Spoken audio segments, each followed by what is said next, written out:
Hello and welcome to my tutorial on the second movement of Ysaye's fourth sonata, the Sarabande. This is an absolutely fascinating movement because he has this one motif which keeps on repeating itself again and again and again and again throughout the whole movement. It's an ostinato theme, and for an ostinato theme it's comparatively elaborate.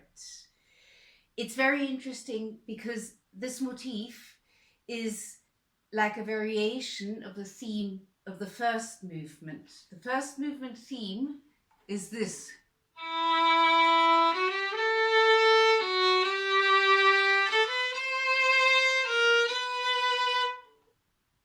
And what he does, he takes the first four notes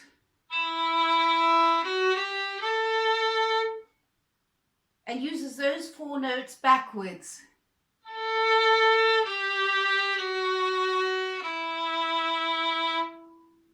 And that's the ostinato theme that we have. That's the motif which keeps going, repeating itself over and over and over again throughout the whole movement.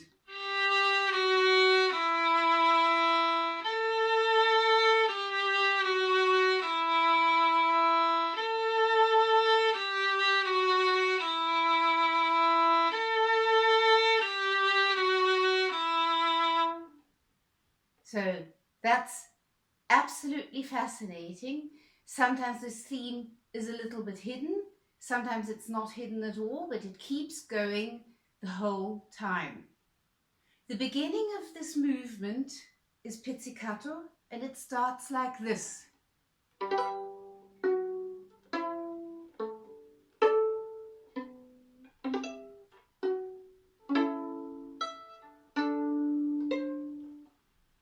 But what I do is I play this ostinato theme twice before I start the movement.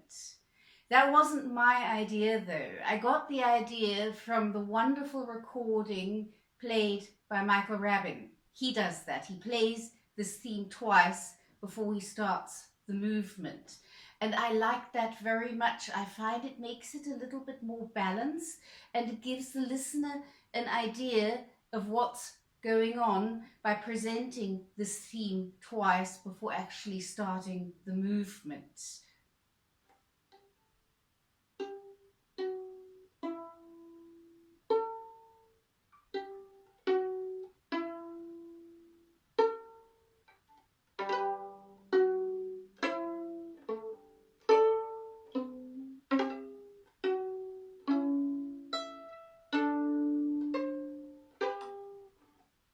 I preferred that, so I used Michael Rabin's idea and play the theme twice before I start. Now I find this whole pizzicato beginning very difficult for many reasons. One doesn't often have such long pizzicato to play, and very often when we have pizzicato to play, it's more of an accompaniment than anything which is actually theme material.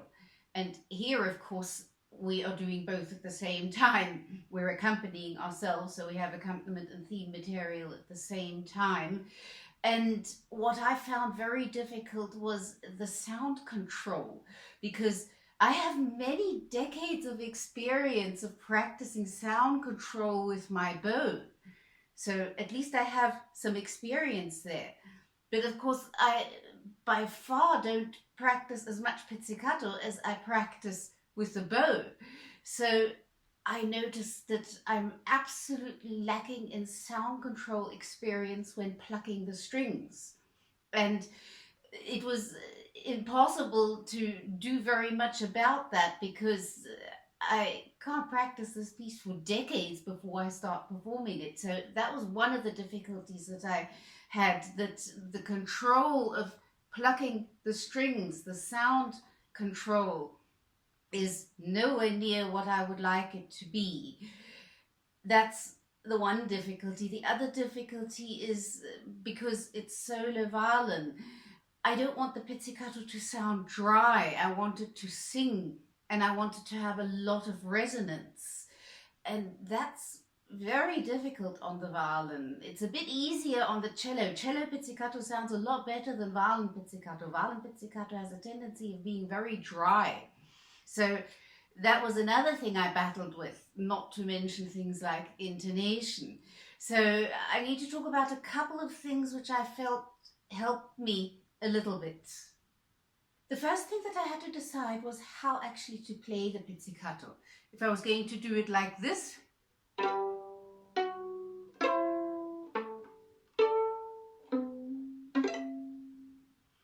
or if I was going to put my thumb onto the corner of the fingerboard and play it like this.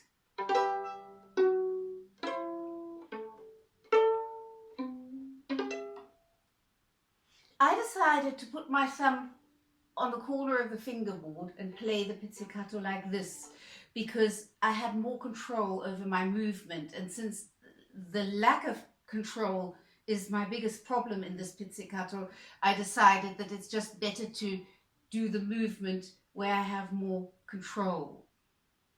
Then I had to make sure that I do still do the movement with the whole arm, particularly dropping my arm when I go over onto the E string, because a danger with pizzicato is that when one goes over onto the E string, that the arm stays where it is and not, which of course immediately sounds much better. Another thing which helps with the sound of the pizzicato is if you have your thumb here, to pluck quite far away from the bridge. Not up here where the rosin is, but quite far away, because the strings are more elastic there and that will sound better.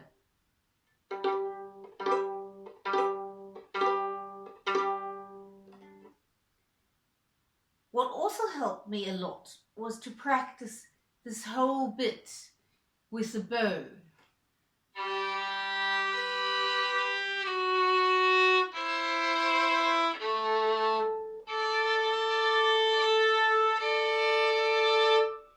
Because with the bow I could hear the intonation so much better. Intonation is hard to hear with pizzicato, so practicing this whole bit with the bow was very helpful.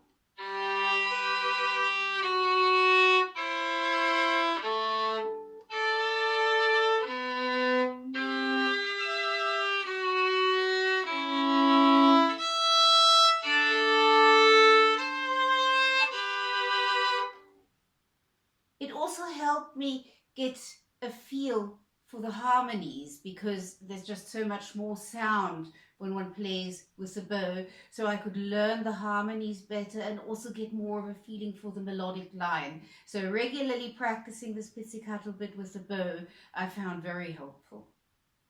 What I also found very challenging was, first of all, to decide how much I want to bring out this theme, how much louder I want that theme to be compared to the other notes, or do I even want it to be that much louder?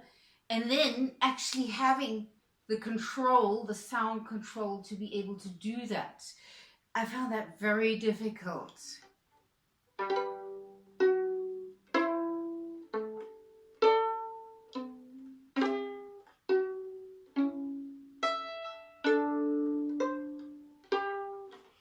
Now, here I brought out the theme a lot. I think a bit too much. Better is if one can also hear the other notes.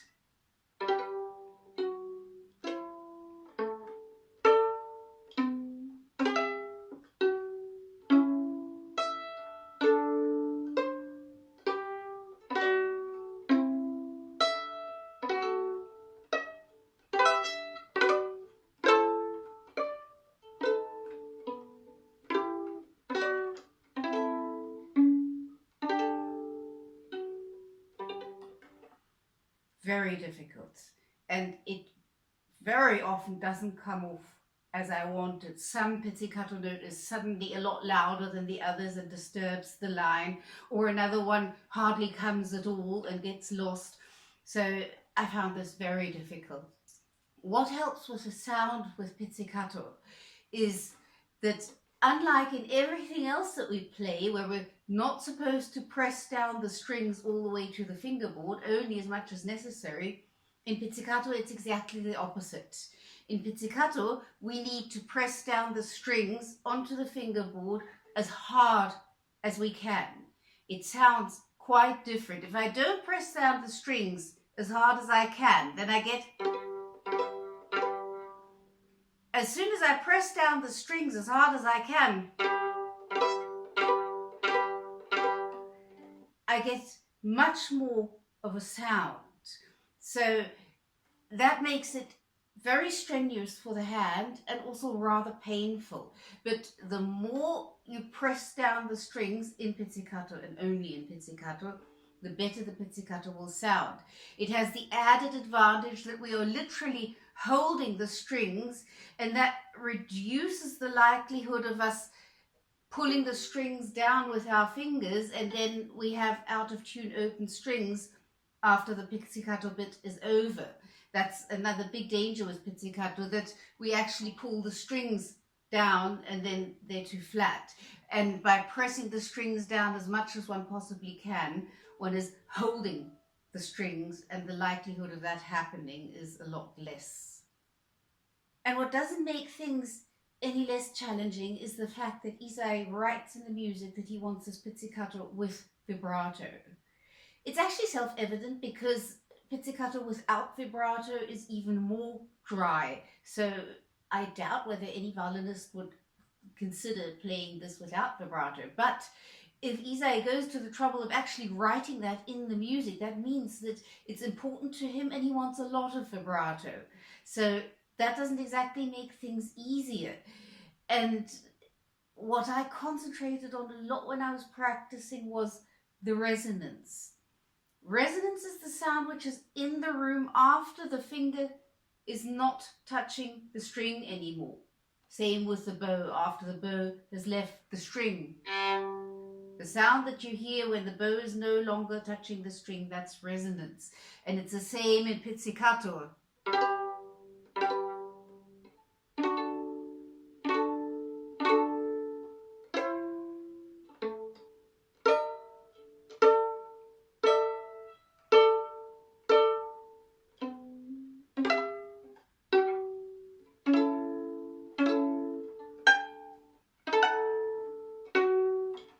So by concentrating on the resonance and wanting as much as possible of that, that of course cultivates the resonance. And then always reminding myself to do a lot of vibrato while pressing the strings down as hard as possible.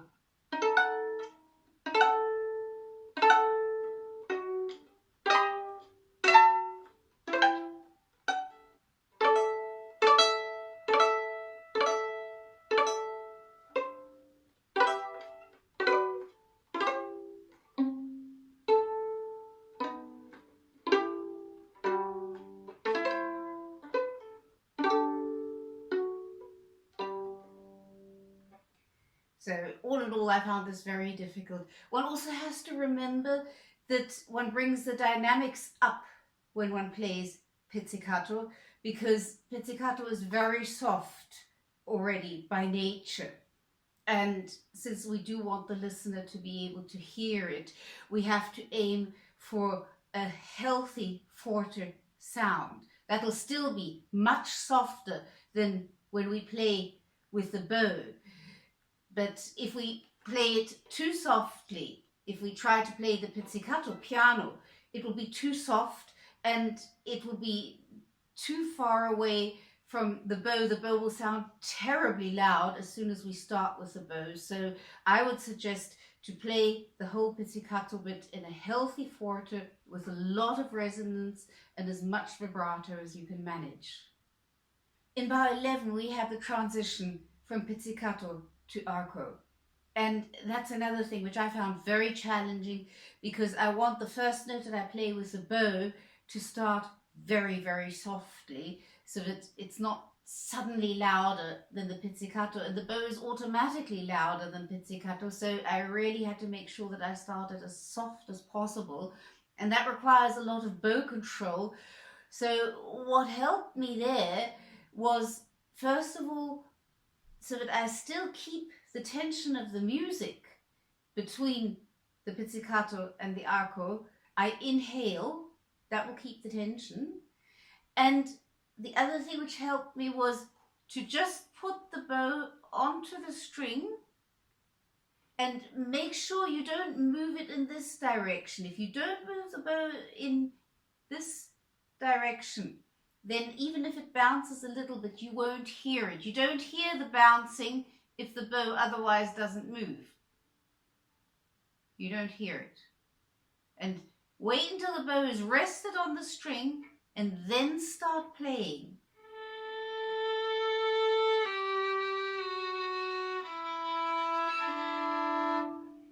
That was also hard to get. It often doesn't sound good. I find this movement very difficult. For me, this movement was very challenging. So I practiced that a lot. First, giving myself a lot of time. Inhale, place the bow on the string, and when it's resting on the string, then start playing.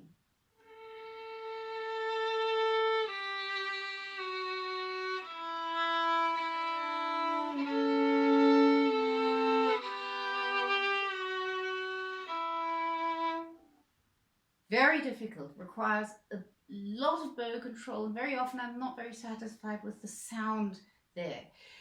I change the bows, I give myself a bit more bow. I have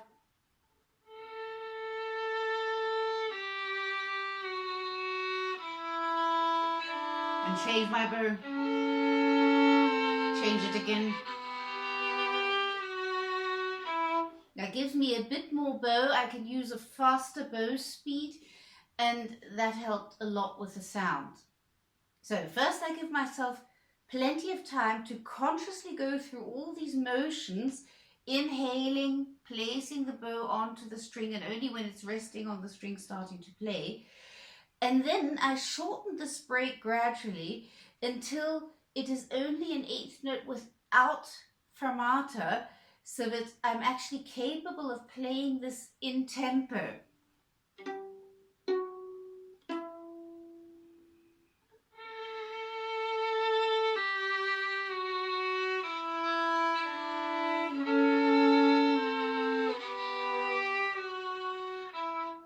Very difficult because one has less time for everything. The reason why I did that was so that I then have the freedom to play the fermata, or rather to make the fermata, as long as I want. And it's not governed by technical reasons because I need a certain amount of time to place my bow, but it's completely musical reasons. And that way also the fermata is not exactly the same every time I play it. So that just gave me the artistic freedom of doing the fermata as long as I want, and I'm not inhibited in that by technical difficulties. But like I mentioned, very often I'm not satisfied with how this comes off. I find it a very dangerous bit, and it's very hard to get reliable security into it.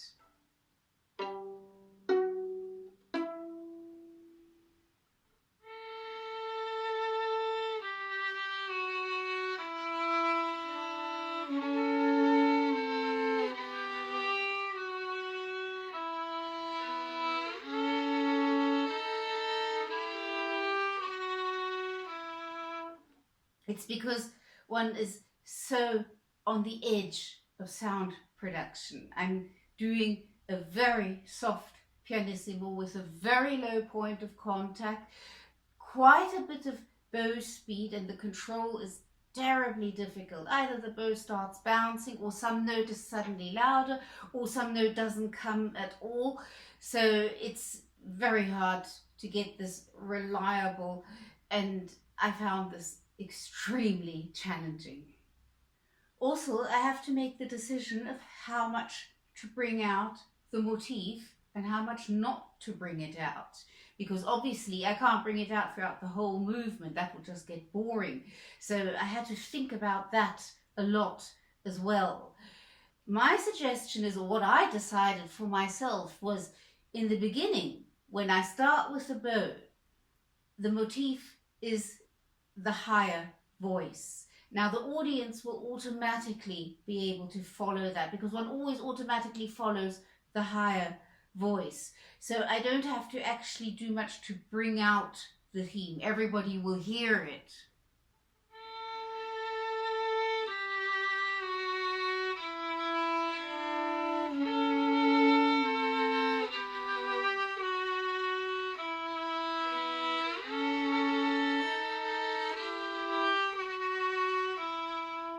And now the motif continues, but it's now the lower voice.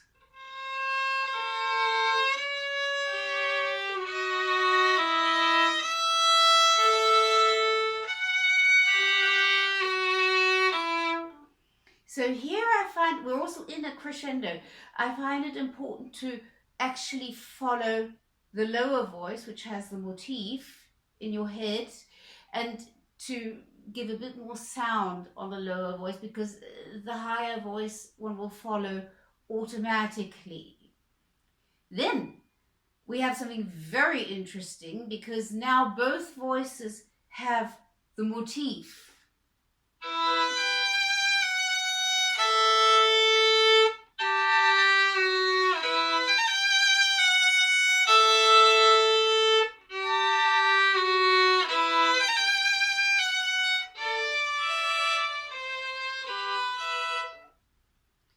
So, first of all, we have a couple of technical challenges. I found this ninth very difficult to reach because sevenths and ninths are usually rather nasty, particularly ninths. They're stretches, but they're not octaves and tenths, which we have so much more often. So that I found difficult to get that reliably in tune. It never really became quite reliable with me to have this.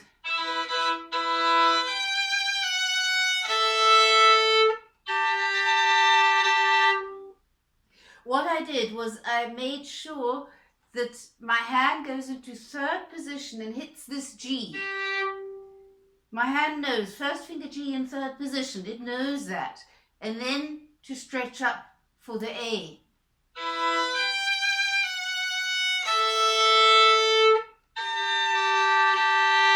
Okay, it was a bit too sharp.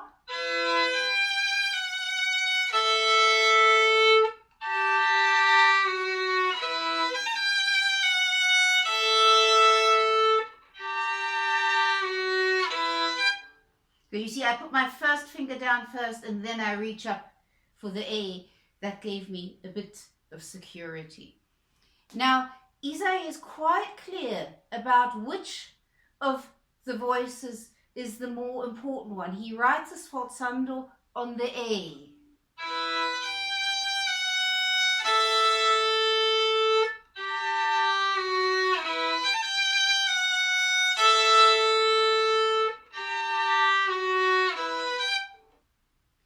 I think it's also because he obviously knew that the listener automatically follows the top voice, and so that one does not lose the thread of the motif, which is keeping on going again and again and again. He wants that sforzato.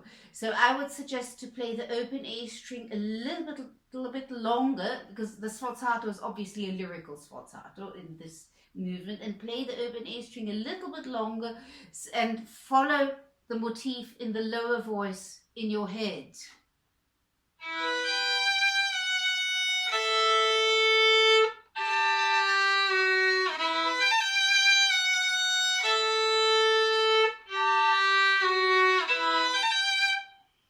Now that was very extreme, very exaggerated. One almost didn't hear the top voice at all, but it helped me a lot to practice it like that. And then I just give a little bit more sound on the top voice as well, so that that doesn't get completely lost. But I follow the music in the motif, which is played in the lower voice.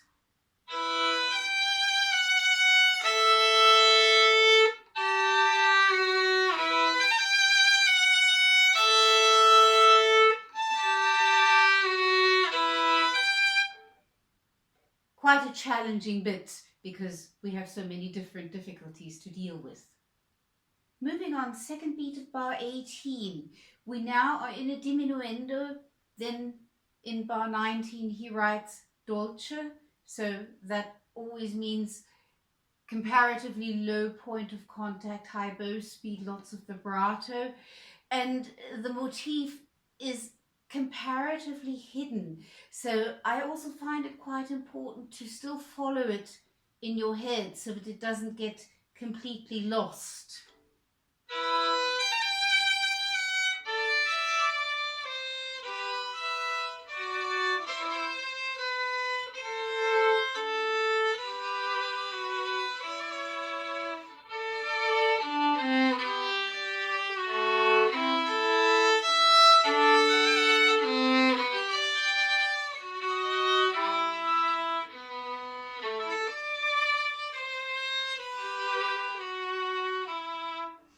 I found it very difficult to get the balance right here. Not to have the motif too dominant, but also not to have it get lost completely. Another thing which I found helpful was when I started having the 3-voiced chords and 4-voiced chords, to give myself a lot of time to break them.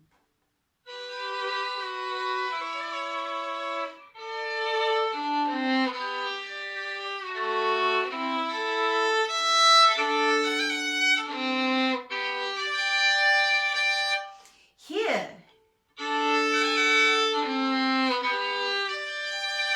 we have a slur and we're moving from A and E string to G string.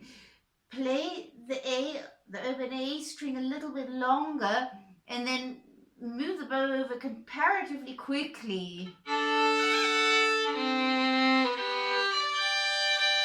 And with this 4-voiced chord, I found it helpful to give myself a lot of time.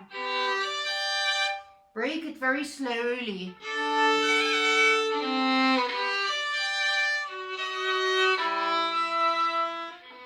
And then tie them.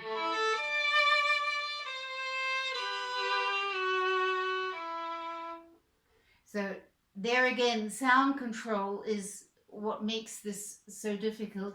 Not that it's that easy for the left hand, but the sound control with the bow, it's very hard because, like I mentioned before, very often some note is suddenly too loud or some note doesn't come at all, and it's very hard to get that reliable.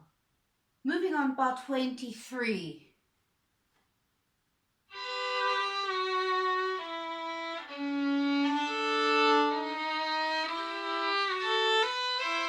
Here, as from here, the motif gets very hidden, and so that it doesn't get completely lost, I would suggest to put a bit more sound onto the voice which has the motif, and to make sure that you follow that in your head, because otherwise it will get lost in this bit.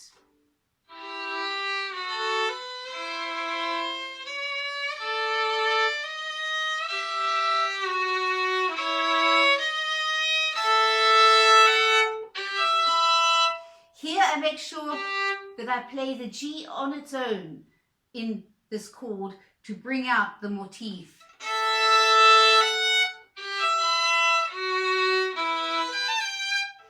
Quite difficult because we also have that 5th on the top and one can't play it too long, one can't play the G too long.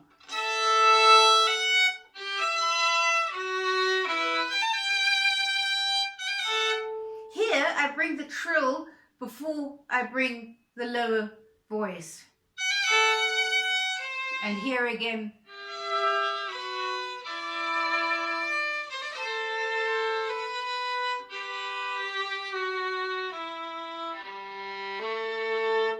As from here, we have the motif in the higher voice again, so the audience will automatically follow that, so we don't have to worry too much about bringing it out.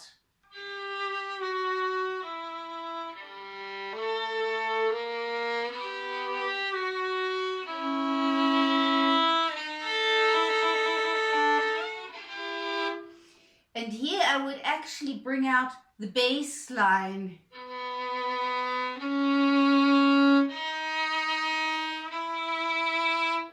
Because, like I mentioned, the listener will automatically follow the top voice. So bring out the bass line a little bit.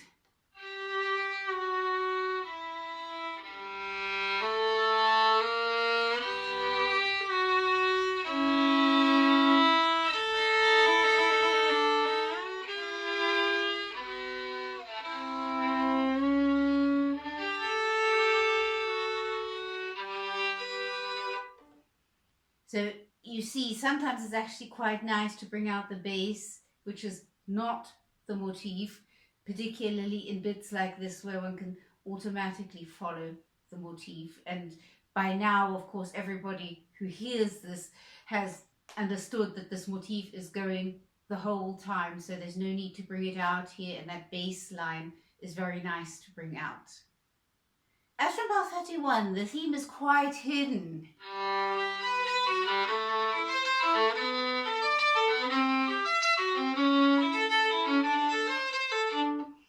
But Ysay does tell us to bring out the theme. So what I did a lot was I practiced it exaggerated.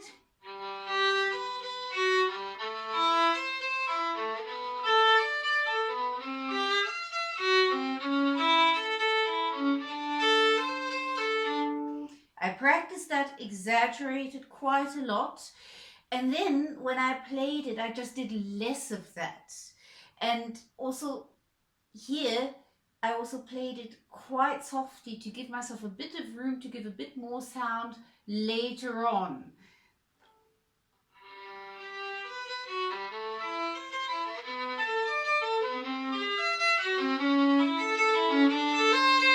And a bit more sound.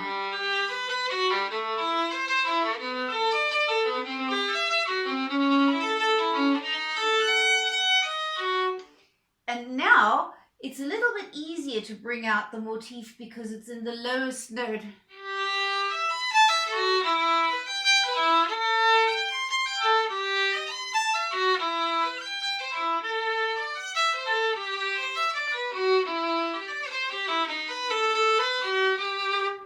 So it's a little bit easier when it's in the lowest voice. When it's in the middle voice, it's a bit more challenging. But like I mentioned, practicing that exaggerated, much more than I actually want to do it, practicing it exaggerated really helped me a lot.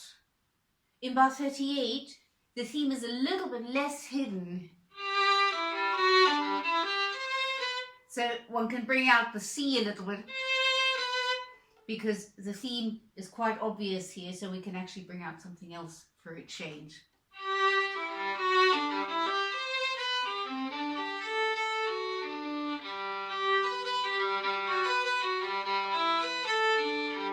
Here, the motif is the only note which is changing in that chord, so the listener will automatically follow that. And here again.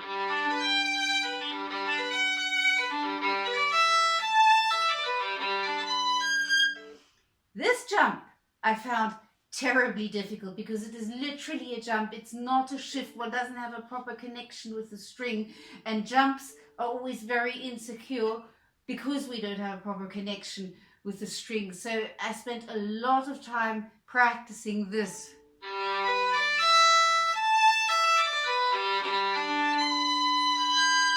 One comes out of nowhere and it has to be in tune. And every time I play it, I wonder, am I going to hit that B in tune? Is it going to be in tune or is it not going to be in tune? Very hard to get security into it. Repetitive practice helped there a lot.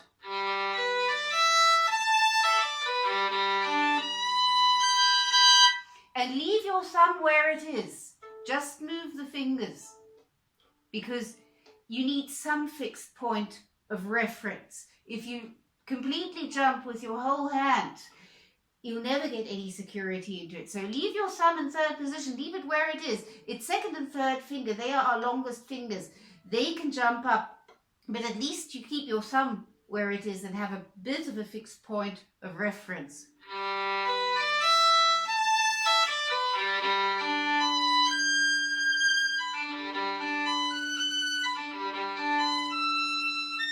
Here, because to reach up with the fourth finger, my thumb has to move. That's when I let the thumb follow the hand, not before, because otherwise it's even more insecure. So I stay with my thumb in third position, and only when I need to bring in the fourth finger, then I let my thumb follow.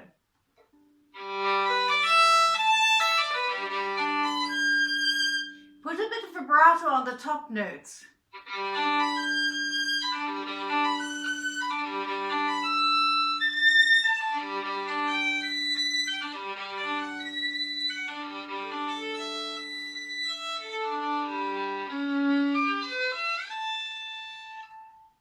I think it's okay to let this motif fade out, so I do a lot of diminuendo here, going into the harmonic,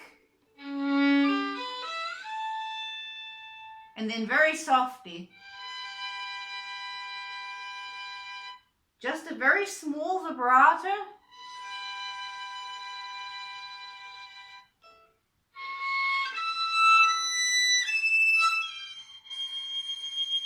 I found it quite difficult getting these harmonics secure.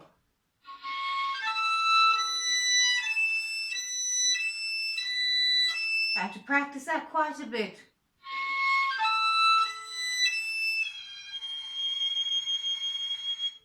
And now for the last pizzicato chords, I would suggest to follow the fragment of the motif. We have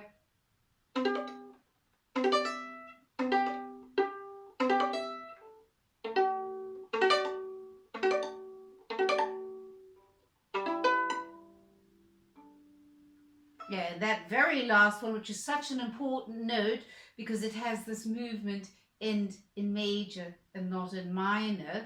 If you wouldn't bring it, we'd end in minor.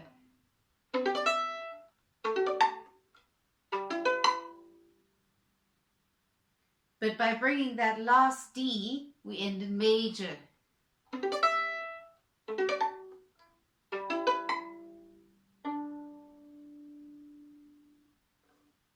Now, here I found it very difficult because it has to be softer than the chord, but it has to come. Sometimes when I try to play it softly, it doesn't come at all. Then I try to make sure that it's clear, and then it's too loud. So here again, we're working with a lot of control, in this case with left hand pizzicato. Very difficult. I practiced that quite a lot.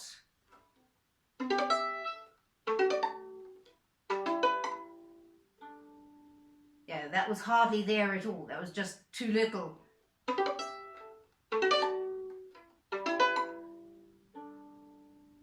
A little bit better. Also, careful not to bring it too late, otherwise it will automatically be louder than what's left of the sound of the chord. So you see, this whole movement is about sound control, and as usual, Ysaye takes everything to a whole new level. I've never needed to practice so much sound control in pizzicato because I've never had anything which is quite as exposed in pizzicato as he has at the beginning here. And then one is always on the edge of the sound capabilities, particularly in the pianissimo area, which automatically requires a huge amount of control. So all in all, I find this movement very challenging. It's very hard to get it secure. It's a fascinating movement. What an idea to have one motif and just keep it going the whole time and compose a whole slow movement around that. It's incredible what Ysaye does. I love this movement.